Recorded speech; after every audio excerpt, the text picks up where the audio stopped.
14 अगस्त 1931 को पहली बार गांधी जी और डॉक्टर अंबेडकर की मुलाकात हुई। गांधी जी ने कहा, अंबेडकर, मैं तब से अछूतों की समस्याओं के बारे में सोच रहा हूँ जब तुम पैदा भी नहीं हुए थे। इस पर डॉक्टर अंबेडकर ने जवाब दिया, आपके सोचने और आपकी पार्टी के इस विषय पर संज्ञान लेने पर भी दलितों की हालत में तो कोई बदलाव नहीं आया। गांधी जी अपनी शुरुआत के दिनों में बहुत ऑर्थोडॉक्स थे, जातिवाद के समर्थक थे, जबकि B.R. अम्बेडकर तो ताउम्र जातिवाद का दंश झेल चुके थे। 1909 में ब्रिटिश सरकार ने मुस्लिम्स को सेपरेट इलेक्टोरेट्स दिए थे और 1919 में क्रिश्चियंस, एंग्लो इंडियंस, यूरोपियंस और सिखों को भी। बाबा साहब ने भी दलितों के लिए इसी सेपरेट इलेक्टोरेट की डिमांड की।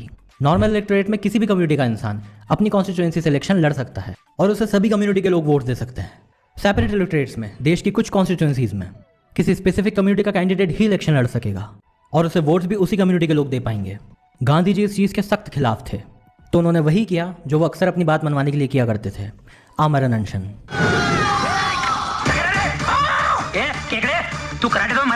अब बाबा साहब गांधी जी की मौत का जिम्मा अपने सर और दलितों के सर नहीं डाल सकते थे, तो उन्हें गांधी जी की बात मानना पड़ी। अब बाबा साहब और गांधी जी के बीच में एक समझौता हुआ, जिस समझौते को आज हम कहते हैं पूना पैक्ट। समझौता ये हुआ कि सेपरेट इलेक्टोरेट्स की जगह जॉइंट इलेक्टोरेट्स होंगे। मतलब स्पेसिफिक कॉन्स्टिट्यूएंसीज में इलेक्शन तो किसी पर्टिकुलर कम्युनिटी का कैंडिडेट ही लड़ सकेगा, मगर उसे वोट सभी कम्युनिटीज़ के लोग दे सकेंगे।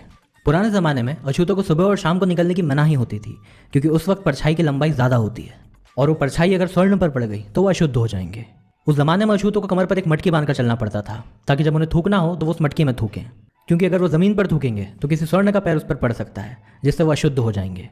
तब अछूतों को अपनी कमर से एक झाड़ू बांधकर चलना पड़ता था, ताकि उनके चलने के साथ ही उनके पैरों की धूल भी साफ होती जाए और कोई स्वर्ण फिर से अशुद्ध ना हो।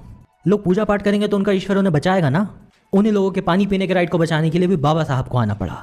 आजकल लोग कहते हैं ना कि हमें गलत हिस्ट्री पढ़ाई गई है, गलत हिस्ट्री पढ़ाई गई है। सच कहते हैं, गलत हिस्ट्री पढ़ाई गई है। Powerful people don't come from powerful places.